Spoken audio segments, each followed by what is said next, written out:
Video देखने से पहले चैनल को सब्सक्राइब करना ना भूलें।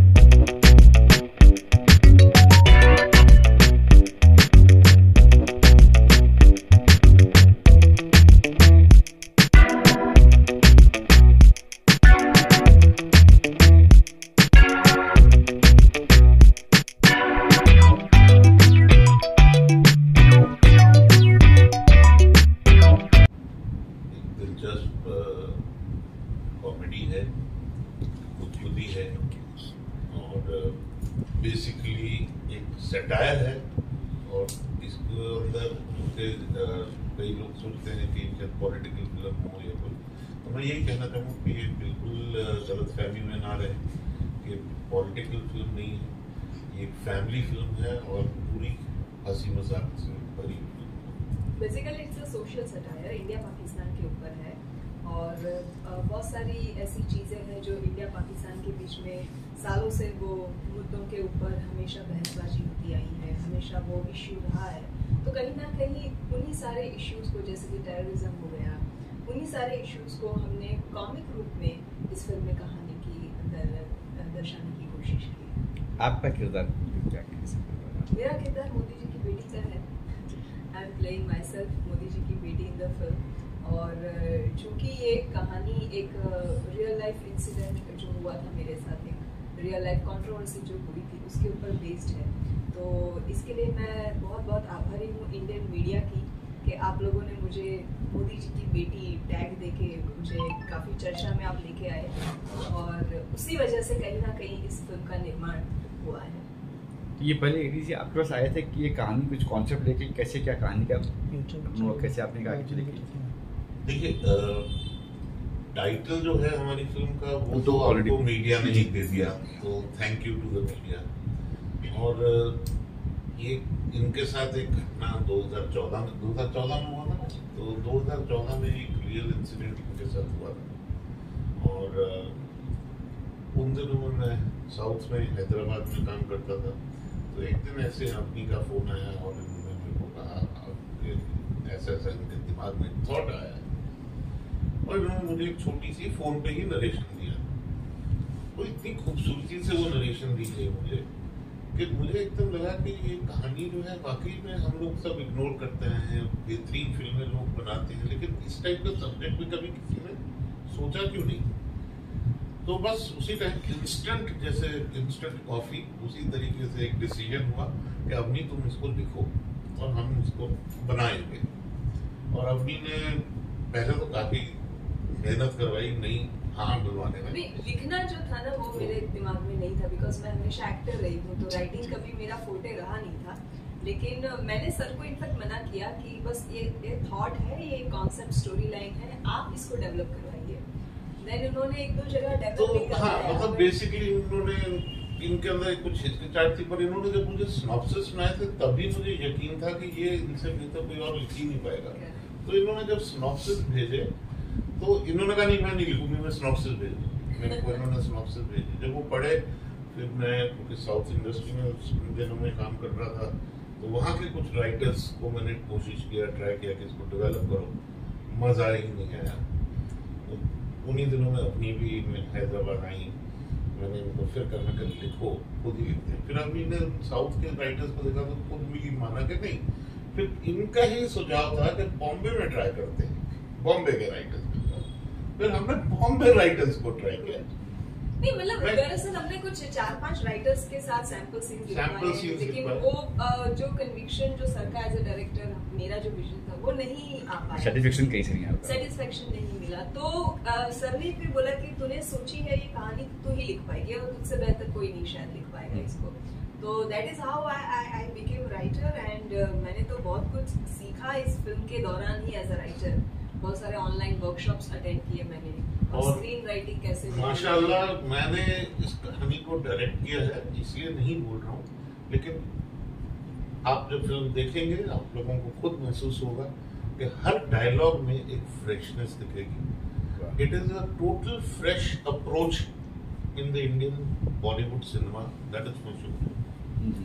तो अभी हमें पता है क्या था, क्या हुआ था अभी था, किसी बार बोल दो क्या होता है, एक लाइन में पता ना हो कहानी, दर्शकों को फिर बोला अच्छा हाँ ये हुआ था, क्योंकि कंफ्यूज पता है, उनको पता है, फिर भी एक बार बता दें क्या था वो। यस वैसे आप लोग जो ऑफ कैमरा जो मजाक करते रहते हैं ना इंटरव्यू के दौरान, ये उसी चीज से ये पैदा हुआ है कि ऐसे किसी ने मजाक में या वो टीज करने के वो आइडिया से मुझे पूछा था कि भाई आप गुजराती है, मोदी है, तो कहीं आप मोदी जी की कोई रिश्तेदार है क्या, या कल उठ के हमें पता चला उनकी बेटी निकली, ऐसा सवाल पूछा। एंड बस ऐसे ही जैसे सर हंस रहे वैसे उन्होंने एक मजाक किया मेरे साथ, तो मैंने भी उसी टोन में उनको जवाब दिया कि भाई मैं तो मोदी जी की बेटी तो हूँ ही, मेरा नाम है अवनी मोदी, तो मैं रियल लाइफ में मोदी जी की बेटी ही हूँ। और रहा प्रधानमंत्री मोदी जी का सवाल, तो उनके लिए तो देश की हर बेटी उनकी बेटी की तरह है, ये मेरा जवाब था। और फिर मुझे नहीं पता, 2 दिन बाद मुझे अचानक नजर आता है कि हर जगह मोदी जी की बेटी बन के मैं फेमस हो गई हूँ। So that is how I became the Modi ji की बेटी। अच्छा, ये एक यहाँ पे दिख रहा है बुरखा, और मोदी जी की बेटी बुरखा, ये बताइए कुछ इसके बारे में। इसको एक्चुअली थोड़ा आप इंतजार करेंगे ट्रेलर लॉन्च का तो आपको ज्यादा इसके बारे में चीजें पता चलेगी, but basically it's a character in the film, ये फिल्म की कहानी से जुड़ा हुआ है। तो मोदी जी की बेटी कौन है, कैसे बनती है, बुरखा क्यों पहना है, बुरखा पहन के वो कहाँ जाती है, क्या हो रहा है, वो पूरी कहानी जो है ना उसका। But this is the character and this is not a Muslim character in the film. ये कहें कि लोग आजकल हिंदुत्व की बात करते हैं, ये लग रहा था मुस्लिम बुरखा पहना हुआ। हम रिलीजियस बात नहीं कर रहे हैं, हम इसके अंदर देश की बात कर रहे हैं, भारत की बात कर रहे हैं। इस पे एक चीज मैं कहना जरूर चाहूंगा सबको कि एक लड़की उसका धर्म कुछ भी हो वो बुर्का पहन सकती है, ठीक वैसे ही जैसे एक हिंदू हीरो मस्जिद के बाहर या कहीं भी जाके आदाब कर सकता है, तो एक हिंदू लड़की नमस्ते क्यों नहीं कर सकती, बुर्का भी पहन क्यों नहीं सकती। But it has things related with our film, तो मैं यही कहूंगी कि फिल्म के अंदर इसके सारे सवालों के जवाब खुलासा फिल्म देखने पे ही होगा। शूटिंग कहाँ हुई बताइए। शूटिंग टोटल फिल्म जो है हम लोगों ने हिमाचल में शूट किया, very lovely views and scenic locations, और एक नया हिमाचल दिखेगा, अनएक्सप्लॉइटेड लोकेशंस थी ये, बहुत डिफिकल्ट ट्रेन्स में जाके शूट किया गया है। एंड हिमाचल को हमने पीओके दिखाया है पाकिस्तान और गवर्नमेंट में, क्योंकि हमारी कहानी जो है वो पीओके के अंदर ही है पूरी सेट। जी कोई ऐसी बात है जो कोई सेट पे कुछ हुआ, कोई घटना, कोई ऐसी कुछ रिमेम्बर याद हो? बहुत सारी चीजें ऐसी हुई। पहले तो हम लोग पहाड़ों में शूट करना बहुत डिफिकल्ट है, जितना हमें लगता है इतने खूबसूरत पहाड़ स्क्रीन पे दिखते हैं, शूट करना टफ होता है वहाँ पे वादियों में। तो हमको पहले ही दिन लैंडस्लाइड फेस करना पड़ा, और तकरीबन 24 घंटे हम लोग स्टक थे कार के अंदर। हम लोग ना उस तरफ जा पा रहे ना उस तरफ से ट्रैफिक यहाँ आ पा रहे, तो एक तरफ खाई एक तरफ पहाड़, और हमारी पूरी टीम जो है वो गाड़ी के अंदर। Actually that was very horrified moment, क्योंकि रात को जब आपको 24 घंटे के लिए लैंडस्लाइड होती है और आपको वहाँ पे अटक जाना पड़ता है तो वो बहुत टफ होता है। उसके अलावा बहुत सारे क्योंकि जब हम रियल लोकेशंस पे शूट कर रहे थे तो पहाड़ों में हम घूम रहे हैं, जंगलों के अंदर हम घूम रहे हैं, यू नो, तो अलग ही माहौल था वो वहाँ पे शूट करने का। वहाँ के लोकल मैं बहुत मेंशन करना चाहूँगी कि जितने भी हिमाचली लोगों का हमें सपोर्ट मिला इस फिल्म में, बड़े ही प्यारे, बहुत ही कोऑपरेटिव लोग रहते हैं वहाँ पे, जो भी आपको उनको अच्छा लगता है जब उनके यहाँ पे शूट करने आते हैं, फिल्में बनती है जब वहाँ पे, तो बहुत ही सिंसियरली वो हमें सुनते थे, हमारी फिल्म को सपोर्ट करते थे, और लोकल गवर्नमेंट और लोकल वहाँ के लोगों का हमें बहुत सपोर्ट मिला वहाँ पे। So it was overall a very fun experience working in Himachal. कुछ सर कुछ बोल रहे थे? चैलेंजेस थे, बहुत से चैलेंजेस थे, जैसे उन्होंने एक किस्सा बताया वो बहुत ही दिलचस्प किस्सा था कि, और बदकिस्मती से जिस वक्त वो लैंडस्लाइड हुआ वो लैंडस्लाइड इन लोगों की गाड़ी के सामने हुआ जिसमें सिर्फ स्टार्स थे हम एक्टर और यूनिट जो है वो निकल चुका था उस लैंडस्लाइड से, हम लोग आ गए और अगले दिन सुबह हम लोगों का शूट था, पहला शेड्यूल अगले दिन सुबह, और सब अपने अपने होटल में जाके सो गए। हमें मालूम नहीं, हमको तो ये था कि सुबह उठ रही है तो मैं तो अपना और बाकी यूनिट सब कैमरा वैमरा लेके निकल लिए और इंस्ट्रक्शन कि अब नहीं आएंगी और बाकी स्टार्स आएंगे, उनको फटाक से तैयार करा के लोकेशन पे भेज दिए। तो मालूम चल रहा है कि लोकेशन के ऊपर पहुंचने में मालूम चल रहा है कि ये लोग तो लैंडस्लाइड में रात भर फंसे रहे। तो ऐसे चैलेंजेस आए थे, काफी दिलचस्प चीजें रही। कोई गाने वगैरह फिल्म में है, कोई सॉन्ग वगैरह बात करते हो? 3 गाने हैं, एक सूफी है, एक रैप है, एक टाइटल ट्रैक है, एक डांस सॉन्ग है, एक सूफी सॉन्ग है। वैसे 3 अलग अलग फ्लेवर के 3 गाने हैं। पाकिस्तान की बात हो तो ऐसी फिल्मों में डायलॉग बड़े मायने रखते हाँ जी। हो, तो कोई ऐसा बढ़िया डायलॉग जो आपने बोला हो जो बहुत एक नहीं, बहुत सारे डायलॉग हैं ऐसे।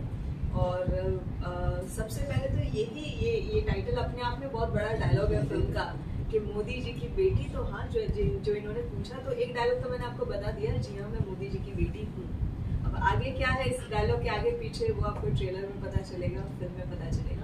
लेकिन जैसे कहा आपने पाकिस्तान की बात है, तो ये फिल्म के अंदर पाकिस्तान को वो सारी बातें सुनाई गई है, वो सारी बातें कही गई है जो हर भारतीय कहना चाहता है। सो मोदी जी की बेटी basically is a voice of all Indians, और वो पाकिस्तान को एक मैसेज दिया गया है कि ये आज का भारत है, ये आज का इंडिया है, और यहाँ पे अब जो पहले बर्दाश्त किया जाता था वैसे बर्दाश्त नहीं करेंगे। आपको दोस्ती के सही मायने, सही मतलब आपको अब समझ में आएगा। बेसिकली जो है कि हमारा यूथ जो है वो अमन चाहता है, और वो अमन जो है यूथ के जरिए शायद ना ही हिंदुस्तान, पाकिस्तान के भी जो यूथ हैं वो भी अमन चाहते हैं।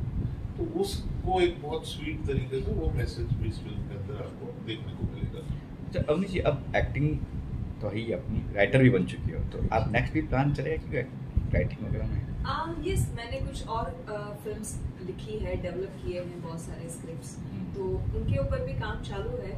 बहुत जल्द उनको भी फिल्म बनाने की कोशिश हम लोग कर रहे हैं। वो भी कोई आपकी रियल लाइफ से कहीं नहीं, सारी तो सर इतनी तो जिंदगी मैंने जी भी नहीं है कि सारी फिल्में मेरी रियल लाइफ से इंस्पायर्ड हो, लेकिन फिक्शन कहानियां हैं बहुत सारी। हम लोगों की एक प्रोडक्शन हाउस है जो ए क्रिएटिव्स है, जिसमें मैं और अपनी पार्टनर्स हैं, तो वो जल्दी उसमें भी हम लोग कुछ नई फिल्में लाने की कोशिश कर रहे हैं।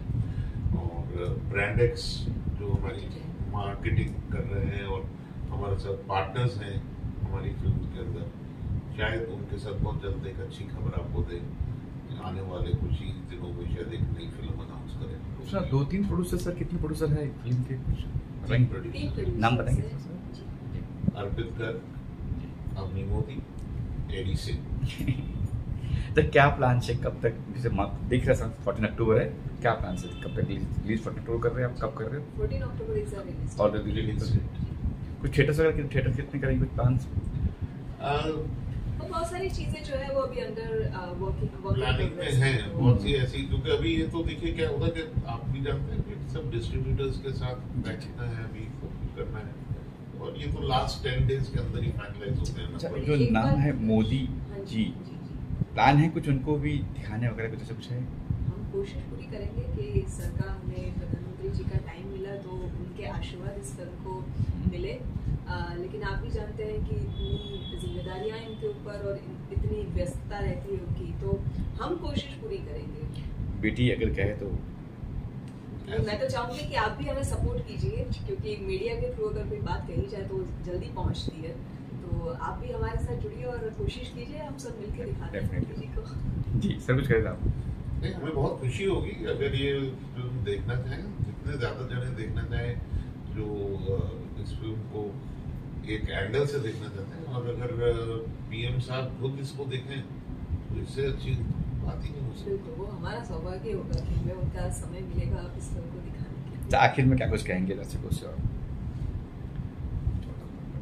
14 अक्टूबर को आइए, फिल्म देखिए, इसका मजा लीजिए, और 100%, क्योंकि हमारे यहाँ ना एक हम लोगों ने कभी बहुत टाइम से एक ट्रेंड बना दिया बॉलीवुड में कि बड़ी फिल्में, बड़े स्टार्स, बड़ा कुछ, और एज अ फिल्म मेकर मेरा जो है आई बिलीव इन एंटरटेनमेंट। तो अगर हम लोग एंटरटेनमेंट की बात कर रहे हैं और आप एंटरटेनमेंट चाहते हैं, क्योंकि आज इंसान की जिंदगी में ना बहुत से तनाव आते हैं हो जाते हैं, तो क्या मैं आज थिएटर में जाके वही तनाव लेके वापस आना चाहता हूँ? तो मेरे कोशिश रही है कि ये फिल्म से भरपूर एंटरटेनमेंट मिले, गुदगुदी मिले, हंसी मिले, एंड पीपल जो है वापस आके, जैसे हम कहते हैं ना बम्बई में, पैसा वसूल, वो होना चाहिए। ये छोटा पैकेज बड़ा धमाका है। तो मोदी जी की बेटी सिनेमा घरों में 14 अक्टूबर को दहाड़ने के लिए तैयार है और हम चाहेंगे कि सभी कोई इस फिल्म के विजिट धमाका करने को तैयार है। Thank you sir, thank you ma'am.